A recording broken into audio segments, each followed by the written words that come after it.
Controversial opinion maybe, but I think all these trailers that are dropping of big commercial films in Tamil are all the same trailer.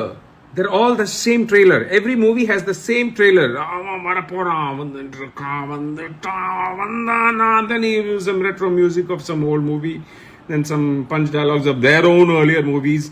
And we get, the only thing original about it is we get excited as if it's a new thing. Our reaction is the only original thing that comes from all this. I'm like, why are you all reacting differently? It's the same trailer. Crazy peoples. நடிகர் விஜய் நடிப்பில் உருவாகி வரும் code திரைப்படத்தை இயக்குனர் வெங்கட் பிரபு விறுவிறுப்பாக இயக்கி வருகிறார்.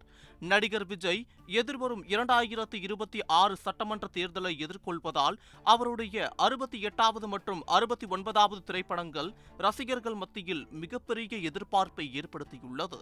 இதற்கிடையில் இயக்குனர் லோகேஷ் கனகராஜ் முதல் முறையாக தமிழ் சினிமாவின் முன்னணி நடிகரான ரஜினிகாந்த் அவர்களை வைத்து கூலி திரைப்படத்தை இயக்க உள்ளார். சமீபத்தில் கூலி திரைப்படத்துக்கான டைட்டில் டீசர் வெளியாகி ரசிகர்கள் மத்தியில் பெரும் வரவேற்பை பெற்றது. சூப்பர் ஸ்டார் ரஜினிகாந்தின் கிளாசிக் திரைப்படங்களின் சில வசனங்களும் அதில் வெளியானது குறிப்பிடத்தக்கது. இந்நிலையில் பிரபல நடிகரும் ஸ்டாண்ட் அப் காமெடியனுமான கார்த்திக் குமார் ஒரு வீடியோவை வெளியிட்டிருந்தார். அதில் இப்பொழுது வரும் படங்களின் ட்ரெய்லர்கள் எல்லாம் ஒரே மாதிரிதான் இருக்கிறது. மேலும் அந்த நடிகர்கள் ஏற்கனவே நடித்த பழைய படங்களில் இருந்து வசனங்களை வைக்கப்படுகின்றது. நீங்கள் என்ன நினைத்து கொண்டாலும் பரவாயில்லை, இப்பொழுது வரும் ட்ரெய்லர் எல்லாம் ஒரே மாதிரிதான் இருக்கிறது என்று கூறியிருந்தது சமூக வலைதளங்களில் அதிகம் பகிரப்பட்டு பேசும் பொருளானது. இந்நிலையில் இந்த வீடியோவை வெங்கட் பிரபு தனது இன்ஸ்டாகிராம் ஸ்டோரியில் பதிவிட்டது பெரும் சர்ச்சையை ஏற்படுத்தியது. Controversial opinion maybe, but I think all these trailers that are dropping of big commercial films in Tamil are all the same trailer.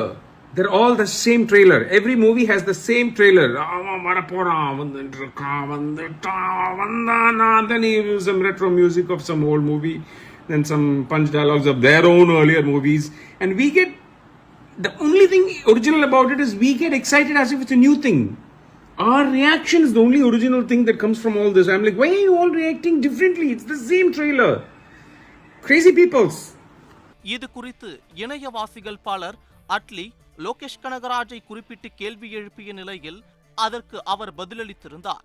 அதில் நோ நோ நோ, இது கமர்ஷியல் திரைப்படங்களை எடுக்கும் எங்களை போன்றவர்கள் பற்றியதுதான். கார்த்திக் கூறுவதும் ஒரு வகையில் உண்மைதான். நாங்கள் எங்களுடைய இந்த கமர்ஷியல் பாணியில் இருந்து வெளியேறி வேறு விதமாக படங்களை எடுத்தால் அதை ரசிகர்கள் ஏற்றுக்கொள்வார்களா என்று அவர் கூறியுள்ளார். அதாவது தான் லோகேஷ் கனகராஜ் அல்லது ரஜினியை குறிப்பிட்டு அதை பகிரவில்லை, கமர்ஷியல் படங்கள் எடுக்கும் எங்களை பற்றியதுதான் அது என்று கூறியுள்ளது தற்போது இணையத்தில் அதிகம் வைரலாகி வருகிறது.